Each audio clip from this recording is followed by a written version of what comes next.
इस वीडियो में हम लोग डिस्कस करेंगे एड्स के बारे में। तो सबसे पहले एड्स का फुल फॉर्म क्या होता है वो देख लेते हैं। एड्स का जो फुल फॉर्म होता है एक्वायर्ड इम्यूनो डिफिशियंसी सिंड्रोम। तो सबसे पहले यहाँ पे हम लोग डिस्कस करेंगे कि सिंड्रोम क्या होता है। अच्छा, ये जैसे कि सिंड्रोम और डिजीज़ में क्या डिफरेंसेस होते हैं, क्या आपको पता है? डिजीज़ में क्या होता है कि जो डिजीज़ होता है उसके लिए एक पार्टिकुलर सिम्टम्स क्या होते हैं, रिस्पॉन्सिबल होते हैं।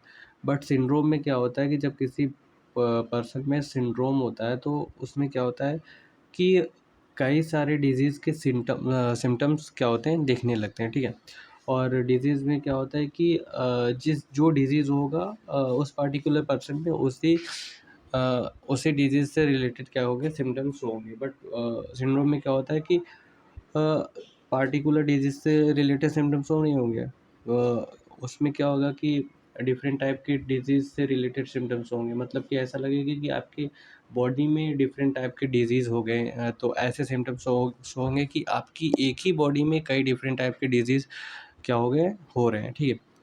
तो एक्वायर्ड इम्यूनो डिफिशिएंसी एड्स का पूरा फुल फॉर्म होता है, ठीक है।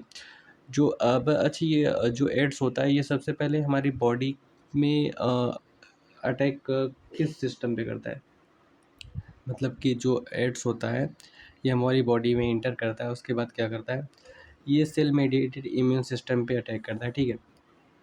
और सेल मेडिएटेड इम्यून सिस्टम पे अटैक करता है, और किस पे, तो कौन से सेल पे अटैक करता है, टी हेल्पर सेल पे। अब ये सेल मेडिएटेड इम्यून सिस्टम क्या होता है? हमारी बॉडी में दो टाइप के इम्यून सिस्टम होते हैं। एक होता है एंटीबॉडी मेडिएटेड इम्यून सिस्टम, जो हमें एंटीबॉडी के थ्रू मिलती है, ठीक है। और दूसरा होता है सेल मेडिएटेड इम्यून सिस्टम। और जो सेल मेडिएटेड इम्यून सिस्टम होता है वो हमारी जो बॉडी के सेल्स होते हैं, हेल्पर सेल्स होते हैं, वो जनरेट करते हैं, ठीक है। तो ये जो एड्स होता है हमारी बॉडी में सेल मेडिएटेड इम्यून सिस्टम पे क्या करता है, अटैक करता है। और उस सेल मेडिएटेड इम्यून सिस्टम में अटैक करता है, और कौन से सेल पे अटैक करता है, टी हेल्पर सेल पे अटैक करता है, ठीक है। जो और यहाँ पे है कि अभी हम आगे देखेंगे। जो एड्स का फर्स्ट केस देखा गया था ये 1981 में यूएसए में देखा गया था। और इंडिया में सबसे पहले देखा गया था चेन्नई कोलकाता में देखा गया था, ठीक है। तो एड्स होता किसके द्वारा है? एड्स होता है एचआईवी वायरस के द्वारा, ठीक है। ह्यूमन इम्यूनो डिफिशियंसी वायरस, ठीक है। HIV is a type of retrovirus. जो एचआईवी होता है वो एक टाइप का रिट्रोवायरस होता है।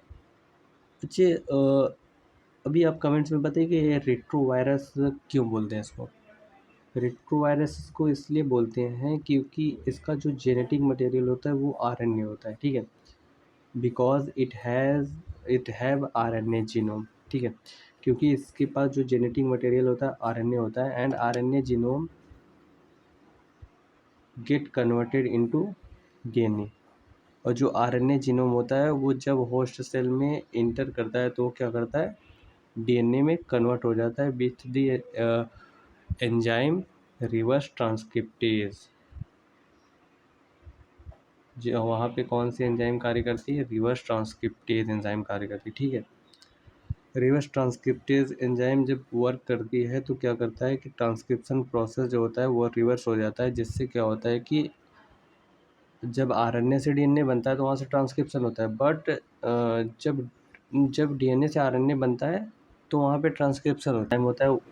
वो एंजाइम पार्टिसिपेट करता है, उस एंजाइम की हेल्प की सहायता से क्या करता है, जो डीएनए होता है, जो आरएनए होता है वो रिवर्स ट्रांसक्रिप्शन करता है और क्या करता है, डीएनए फॉर्म करता है, ठीक है। अब यहाँ पे देख लेते हैं टाइप्स ऑफ एचआईवी। एचआईवी जो होता है मेनली टू टाइप्स के होते हैं।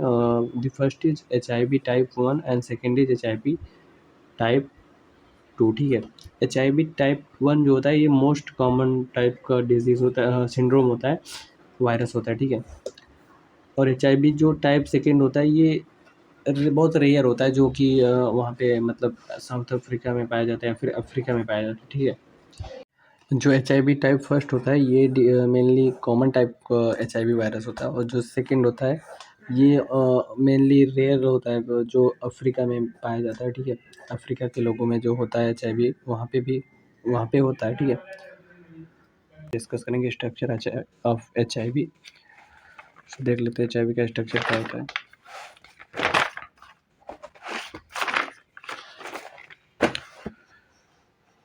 सो दिस इज ये होता है एचआईवी का स्ट्रक्चर, ठीक है। ये क्या है, बाइलिपिड लेयर है, ये बाहरी लेयर है, ये इंटरनल लेयर, मतलब ये आउटर लेयर है, ये इनर लेयर है, ठीक है। इससे इसको बोला गया बाइलिपिड मेम्ब्रेन। और ये होता है ये वाला जो होता है, ये वाला जो पार्ट होता है, ये होता है ट्रांस मेम्ब्रेन ग्लाइकोप्रोटीन GP41, ठीक है। और ये जो वाला पार्ट होता है इसको बोलते हैं डॉकिंग ग्लाइकोप्रोटीन GP120। और ये इसका जेनेटिक मटेरियल होता है RNA जीनोम। और ये इसके अंदर जो फीलिंग होता है वो मैट्रिक्स प्रोटीन होता है P17। और ये इंटीग्रेज एंजाइम होता है। और यहाँ पे रिवर्स ट्रांसक्रिप्टेज एंजाइम भी प्रेजेंट होता है। MSG प्रोटीन होता है। कैप्सिड होता है जो क्या होता है कि जेनेटिक मटेरियल के चारों तरफ क्या होता है, लगा होता है या फिर जेनेटिक मटेरियल को घेरे रहता है। और इसमें क्या होता है, डबल स्टैंडर्ड RNA प्रेजेंट होता है। बाइलिपिड एनवेलप, मतलब कि जो इसका एनवेलप है या फिर जो मेम्ब्रेन है, ये लिपिड के 2 लेयर से बना है, ठीक है। एक आउटर लेयर, एक इनर लेयर। तो ये हो गया इसका स्ट्रक्चर। अब हम देख लेते हैं मोड ऑफ एक्शन एचआईवी की, कि हमारी बॉडी में ये कैसे इंटर करता है या फिर हमारी बॉडी में जाता है तो क्या करता है, ठीक है। अब मोड ऑफ एक्शन में क्या होगा, मोड ऑफ एक्शन मेनली क्या होता है कि हमारी बॉडी में जब एचआईवी इंटर करता है तो सबसे पहले वो माइक्रोफॉज सेल पे अटैक करता है, ठीक है। फॉज सेल पे अटैक करता है और माइक्रोफॉज सेल को ही फैक्ट्री ऑफ एचआईवी बोला जाता है, ठीक है। तो जो माइक्रोफॉज सेल होता है वो एचआईवी की एक ग्लाइकोप्रोटीन से कनेक्ट कर जाता है, ठीक है। ये क्या होता है, ये रिसेप्टर होता है, ठीक है, जिसको रिसेप्टर 3D4 बोलते हैं।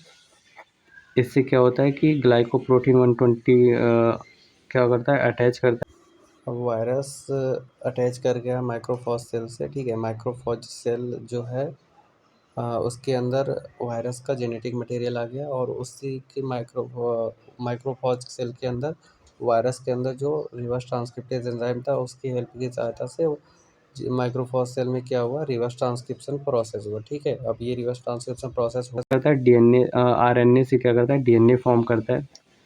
फिर उस डीएनए से क्या फॉर्म होता है, डबल स्ट्रैंड डीएनए, ठीक है। डबल स्ट्रैंडेड डीएनए फॉर्म होता है और वो डबल स्ट्रैंड डीएनए क्या करता है, इंटीग्रेट करता है किससे, वुमेन के डीएनए से, या फिर वुमेन का जो डबल डीएनए स्ट्रैंड मटेरियल होता है उससे इंटीग्रेट करता है। और with the help of enzyme integrase, जो एंटीग्रेज एंजाइम होता है वो क्या करता है, डीएनए वायरस के डबल स्टैंडर्ड डीएनए को वुमेन के डबल स्टैंडर्ड डीएनए के साथ इंटीग्रेट करने में हेल्प करता है, ठीक है। इसका मेन काम ये होता है, डबल स्टैंडर्ड डीएनए जो होता है वो क्या करता है, वुमेन की डबल स्टैंडर्ड जो डीएनए होता है उससे इंटीग्रेट करने में या फिर इंटीग्रेट करने में हेल्प करता है with the help of enzyme integrase, ठीक है। अब जब ये इंटीग्रेज कर जाएगा तो क्या होगा कि यहाँ पे देखिए इंटीग्रेज किया, उसके बाद क्या किया, मल्टीप्लिकेशन हुआ। और मल्टीप्लिकेशन जैसे ही होता है तो सेल के अंदर वायरस की मल्टीपल कॉपीज़ बन जाती हैं, ठीक है। और वहाँ पे वायरस की जब मल्टीपल्स कॉपी बन जाती है तो वो वायरस वहाँ से सेल से क्या होता है, रिलीज होने का लगता है और दूसरे सेल को इफ़ेक्ट करने लगता है, ठीक है। इसके सिम्टम्स देख लेते हैं। सिम्टम्स में नॉर्मल सिम्टम्स है, फीवर है, लिथर्जी है और वोमिटिंग है। और फिर उसके बाद आगे डिस्कस करते हैं। आगे डिस्कस करते हैं ट्रांसमिशन ऑफ एड्स का ट्रांसमिशन एक बॉडी से दूसरे बॉडी में कैसे होता है, फिर या फिर किसके थ्रू होता है। तो सबसे पहले इसमें ब्लड कांटेक्ट में, जैसे कि आप कहीं पे ब्लड डोनेट कर रहे हैं तो या फिर ब्लड आपको ज़रूरत है ब्लड की, तो फिर अगर आप किसी से ब्लड ले रहे हैं तो जो पार्टिकुलर पर्सन आपको ब्लड दे रहा है, तो अगर उसके पास उसके ब्लड में एचआईवी वायरस है, तो क्या होगा, वो आपकी बॉडी में भी आ सकता है, ठीक है। तो ब्लड डोनेट या फिर ब्लड लेने से पहले या तो ब्लड की प्रॉपर जांच करा लेनी चाहिए। इन्फेक्टेड नीडल, जो नीडल हम लोग हॉस्पिटल में यूज़ करते हैं, फिर जो डॉक्टर्स हॉस्पिटल में नीडल यूज़ करते हैं, वो प्रॉपर नया होना चाहिए, नहीं तो वहाँ से भी हमारी बॉडी में एचआईवी का वायरस एंटर कर सकता है। फिर mother to child via placenta, और मदर से चाइल्ड में भी ये फैलता है, किसके थ्रू, प्लेसेंटा के थ्रू, ठीक है। प्लेसेंटा के थ्रू मदर से चाइल्ड में क्या होता है, ये फैलता है। अब इसके लिए टेस्ट क्या है, टेस्ट फॉर एचआईवी या फिर डायग्नोसिस टेस्ट फॉर एड्स, ठीक है। इसमें एलाइजा है, ठीक है। एलाइजा का फुल फॉर्म होता है एंजाइम लिंक्ड इम्यूनोसार्वेंट एसे।